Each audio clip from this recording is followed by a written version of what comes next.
శ్రీకాంత్ అఖిలకు పెళ్లి జరిగి సరిగ్గా నేటికి నెల రోజులు గడిచింది. మార్చి 5వ తేదీన పెళ్లి జరిగింది. నేడు ఏప్రిల్ 5వ తేదీన ఏదైతే ఈ ఘటన జరిగి సరిగ్గా పెళ్లి జరిగి నెల రోజులైతే నిన్న శుక్రవారం రోజు అమ్మ ఇంటి నుండి అత్తారింటికి వచ్చింది అఖిల.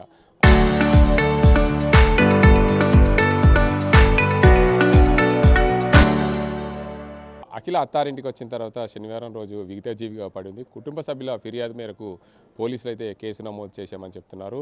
అఖిల కజిన్ సిస్టర్ ఉంది. అసలు ఆమె ఎప్పటి నుండి ఎప్పటి వరకు చదువుకుంది, అసలు ఏం జరిగింది, ఆమె ఎలా ఉంటుందనే అంశానికి సంబంధించి అఖిల సిస్టర్ ఉంది, వారిని అడుగుదాం. అమ్మ చెప్పండి, మీ సిస్టర్ అసలు పెళ్లి జరిగి సరిగ్గా నేటికి నెల రోజులు అవుతుంది. అసలు ఏం జరిగింది అనుకున్నారు? ఎట్లా, ఆమె ఎంతవరకు చదువుకుంది? సార్ ఆమె బీఎస్సీ నర్సింగ్ చేసింది సార్. ఆమె ఎలాంటి ఇది లేదు. ఆమె ఎంత పర్ఫెక్ట్ అంటే చాలా మంచిది. అసలు ఆమెకు ఎలాంటి వేరే అలవాట్లు కూడా లేవు. అంటే బయటకు కూడా వెళ్ళే రకం కాదు సార్. మేము ఇంట్లోనే ఉంటాం. మాకు ఏది కావాలన్నా మా అమ్మ నాన్ననే తెచ్చి పెడతారు. మమ్మల్ని అంతా గారభంగా పెంచుకున్నారు.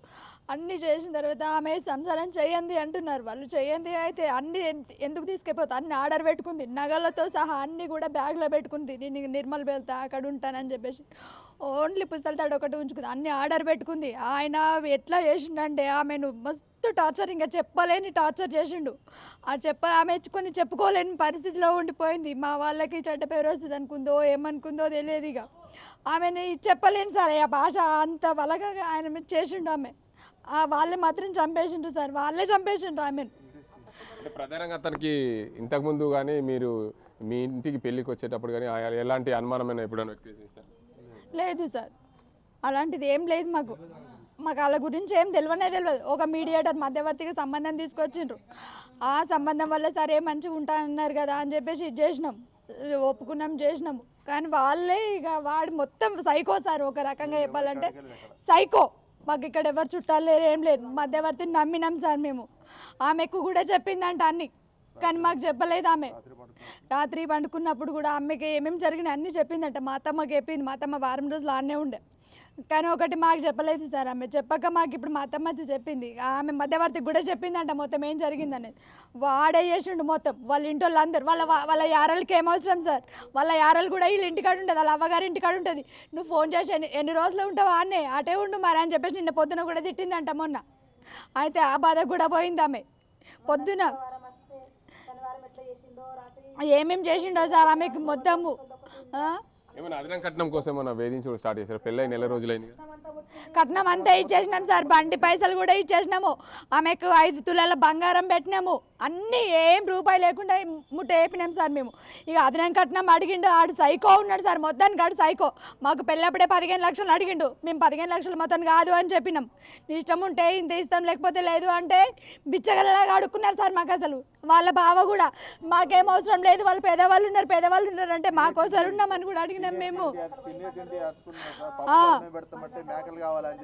మటన్ మాకేమన్నారు, మా ఊరోళ్ళు వస్తే కూడా మాకు మటనే కావాలా, మాకు మేకలు కొయ్యాలా అని చెప్పేసి చెప్పిండ్రు. వాళ్ళు తినే తిండిని కూడా అడుక్కొని చేసుకున్నారు వాళ్ళు. మాకు పెళ్ళప్పుడైతే కట్నం 15 లక్షలు అడిగితే మేము ఇయ్యమన్నాం సార్. మా దగ్గర కాదు అన్నాం. మాకు ఇంత ఒప్పుకున్నారు.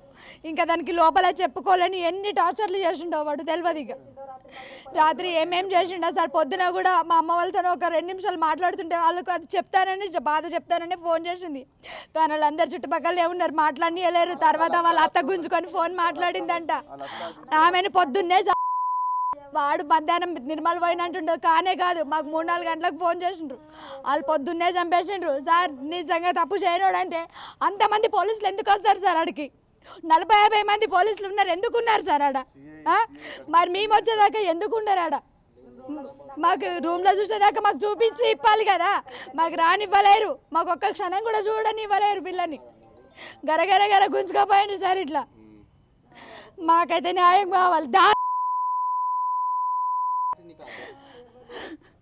మొత్తంగా చూడొచ్చు, కుటుంబ సభ్యులైతే మొత్తంగా కన్నీరు మీరుగా విలిపిస్తున్న పరిస్థితి ఉంది. అఖిల మృతి ఏదైతే ఆమెను హత్య చేసి హ్యాంగింగ్ చేశారని చెప్పి అఖిల సిస్టర్ అయితే చెప్తుంది. ఏదేమైనప్పటికీ అదనం కట్నం పెళ్లి సమయంలో 15 లక్షలు డిమాండ్ చేశారు. మేము 15 లక్షలు ఇవ్వమని చెప్పినప్పుడు కూడా పెళ్లి సంబంధం అయితే మీడియేటర్ల ద్వారా ఓకే అయింది. ఆ తర్వాత వాళ్ళు ఎలాంటిది అనేది కూడా ఎప్పుడు కూడా ఎంక్వైరీ చేయలేదు. మీడియేటర్ని నమ్మి మేము మా కూతుర్ని అక్కడికి ఇచ్చాం, మా చెల్లెని పెళ్లి చేసి ఇచ్చాం.